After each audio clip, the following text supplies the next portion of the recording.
สบายดีท่านผู้ชมสบายดี FC ทุกๆคนเนาะชาวเพจชาว TikTok ชาว YouTube ทางไลน์เนาะวันนี้ก็สิมาเว้าเรื่องการบ้านหอนบ้านทนเนาะในบ้านแกงไส้เฮาเนาะเพราะว่า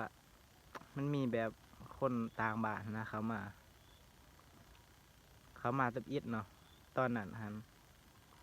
เพิ่นไปนั่นเนาะมาตับอิดหันใครก็ยังบ่ทันฮู้เนาะว่าเพิ่นหันเป็นปอบเนาะแต่ว่าส่วนหลักๆตอนเพิ่นเข้ามาตับอิดหันมันก็ได้เกิดมีร้านแบบร้านเพิ่นเองแล้วตายไปเนาะก็สิแม่นว่าธรรมชาติเนาะแบบว่าตายแบบตกน้ำสางเนาะแบบอยู่หน้าว่าซั่นแต่ ต่อมาเอกก็ว่า มีคนตายเพิ่มขึ้นเรื่อยๆเนาะทุกคน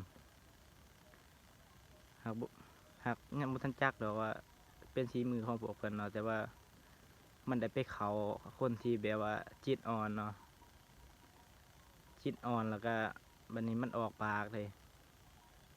ออกปาก เขาก็เอาหม้อไปตีไปไล่เนาะไปไล่แล้วเวลาเพิ่นไปเข้าไผหม้อหันเขาสิไปเอาหม้อหันมาไล่แล้วก็ผูกแขนอีช่างคักแน่เลยล่ะเนาะต่อจากนั้นมาก็มีเหตุการณ์หลายๆอย่างนะทุกคนแบบว่ามีเด็กน้อยหันล้มเจ็บตายหลายๆคนนี่แหละ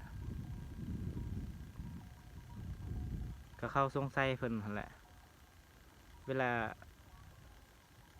แบบว่าคันเพิ่นเคยเข้าไปเฮ็ดคนใหญ่เนาะแปลว่าคนใหญ่เขานอนไห้นอนหน้า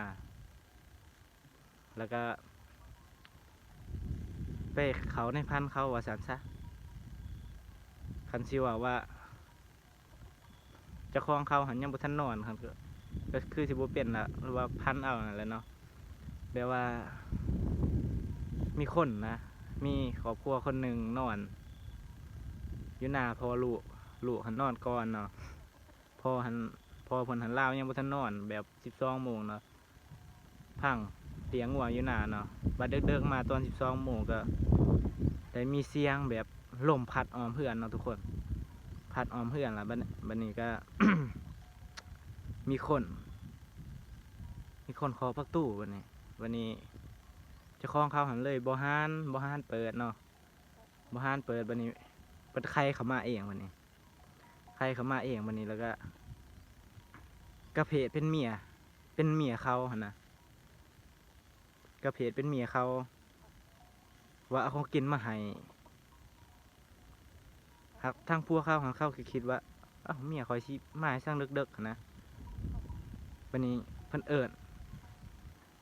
นให้พวกเพิ่นหันออกแต่มุ้งเนาะหักในมุ้งหันเพิ่นเจ้าของเพิ่นหันมีวานกั้นแบบกั้นผีนี่แหละกั้นที่ช่างแหละเพิ่นเขาในมุ้งบ่ได้เนาะเพิ่นเฮ็ดได้แต่กระเพดอยู่นอกเนาะวันนี้ก็เฮ็ดจะได้เข้ากับบ่ออกแล้วบัดนี้เพิ่นก็กระเพดกลายเป็นโตเพิ่นเองเนาะว่าเป็นผัวกับเมียเพิ่นว่าซั่นผัวเพิ่นนี่เป็นโพงเมียนี่เป็นปอบว่าซั่นซะตามได้ยินแบบหมอเขาเอามาเนาะแต่ตอนนี้ก็ยังแบบบ้านหอนบ้านทนคือเก่าหั่นแหละยังบ่ทันมีไฟกล้าเฮ็ดเนาะอันนี้คลิปจริงจังเลยนี่บ่แม่นว่าเรื่องเราธรรมดาอันนี้เราแบบจากความจริงเลยเนาะสำหรับผู้ใดที่เขามาเบิ่งคลิปนี้ก็อย่าลืมฝากติดตามฝากกดไลค์กดแชร์เนาะให้คลิปค่อยเฮ็ดให้เบาแหน่เฮ็ดคลิปต่อๆไปเนาะขอโทษหลายๆค่อยอาจสิบ่เว้าปานใดเนาะกำลังแบบมือใหม่เนาะและอาจจะบ่เว้าเรียนไรปานใดเนาะคันสำหรับผู้ใดมาเห็นคลิปนี้ก็ฝากกดไลค์กดแชร์ให้เด้อ